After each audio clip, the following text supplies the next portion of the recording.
So patients are always asking about pain control and how we deal with that with knee replacements.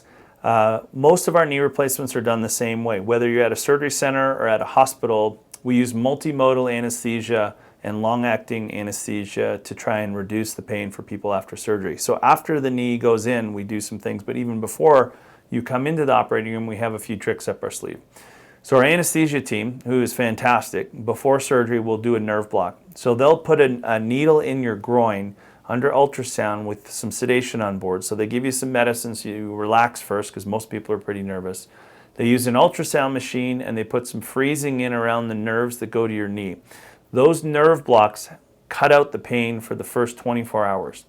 Then we take you back to the operating room. You have a spinal anesthetic where you're frozen from the waist down, and then you drift off to sleep with some sedation. So you're frozen from the waist down, you have nerve blocks, and then as a last step, after this new knee goes in, similar to what we do in the hip, we have two different types of injections that we put in your knee. There's long-acting local anesthetic, and we inject that long-acting local anesthetic all over the inside of the knee from deep to superficial. And that's that delayed release local anesthetic that we talked about in the hip video, which is called Exparel. And it's like Novocaine that you'd get at the dentist, but the difference is this gets released slowly over 2 to 3 days and helps take the edge off. So it's a combination of spinal nerve block and this long-acting local, and most of the time people are pretty comfortable when they wake up after this knee replacement.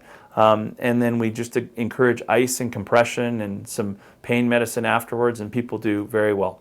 So don't worry too much about the pain. We've got it under control.